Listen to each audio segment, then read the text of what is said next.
Article 23, Respect for Home and the Family. This article begins with one highlighted comment in a panel. Important to recognize that disabled people need to have opportunities to learn more about parenting, reproduction, etc.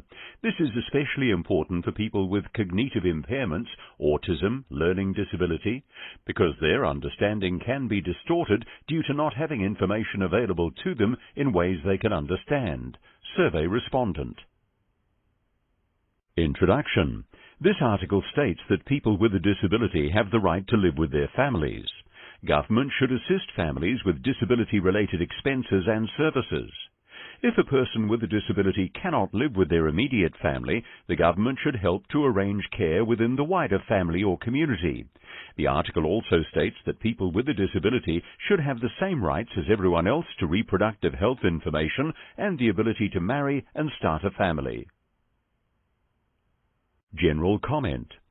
Realizing this right means supporting disabled families in all their forms and valuing the role of disabled people as parents and caregivers as well as recipients of care. Importance of Article 23 to disabled people in New Zealand. Disabled people believe the right to live with their family and to start their own family is vital to society recognizing the equal value of disabled people. Current place of Article 23 in New Zealand law and practice. Changes to the Oranga Tamariki Act 1989 repealed two discriminatory sections, 141 and 142, in July 2019. These sections allowed parents to place their disabled children in out-of-home care facilities outside of the mandate of the state care system. These changes recognize that disabled children have the same rights as others to live with their families and to be safeguarded by Oranga Tamariki, Ministry for Children.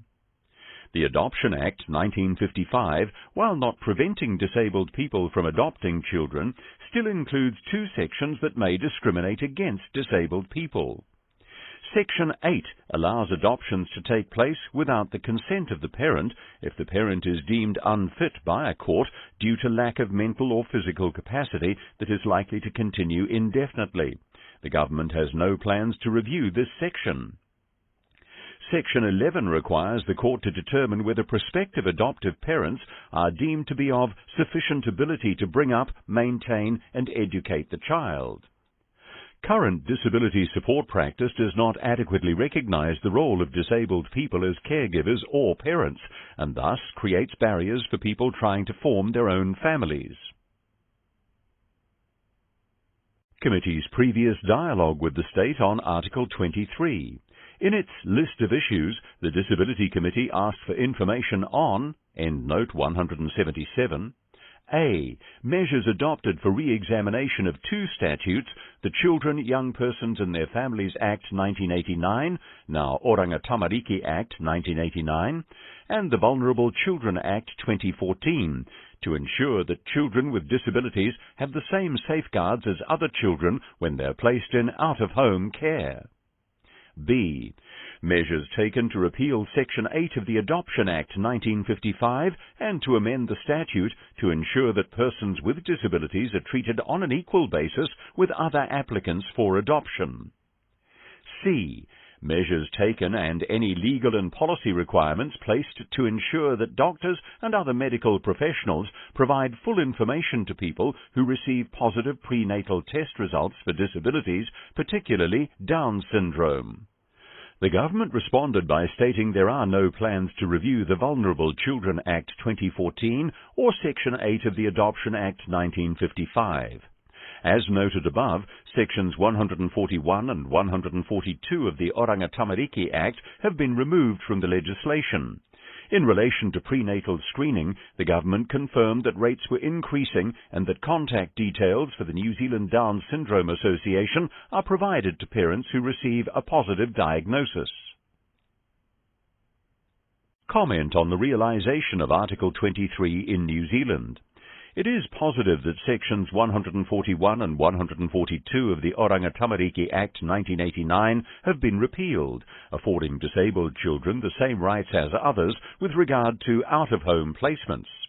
However, There remain concerns about the suitability and availability of placements for disabled children taken into care, including their ability to be placed in families alongside their non-disabled siblings.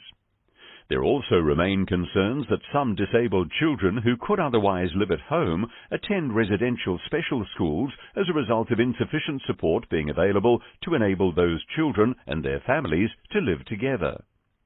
There are still concerns that disabled parents, particularly people with intellectual impairments, are at increased risk of having their babies removed at birth and permanently placed with other caregivers, including by adoption, without their consent, due to the lack of support available to assist with parenting.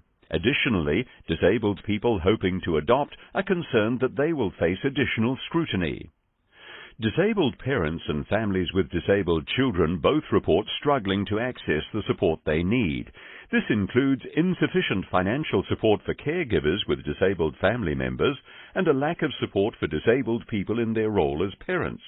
For example, there are challenges accessing funding for New Zealand Sign Language interpreters to enable disabled people to attend play centre meetings and training, endnote 178, or participate in parents' events in schools. Recommendations. The IMM recommends that the Government, 72, ensure disabled people's whānau receive financial and other supports necessary to care for their children, including, but not limited to, assistance at home, accessible parenting courses, and access to communication support such as New Zealand Sign Language interpreters. 73. Ensure disabled children's right to remain in the family home is protected through the provision of financial and other support to their families. 74. Provide to the IMM evidence that confirms no children are being uplifted from a home situation solely on the basis of disability of any member of the family or whānau or because of inadequate support. 75. Review the Adoption Act 1955 to ensure conformity with the Disability Convention.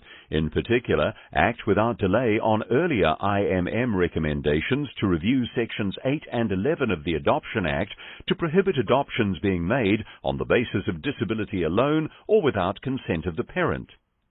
76. Ensure that court personnel and those furnishing reports to them are provided with training about disability rights and the Disability Convention to ensure a human rights approach is adhered to.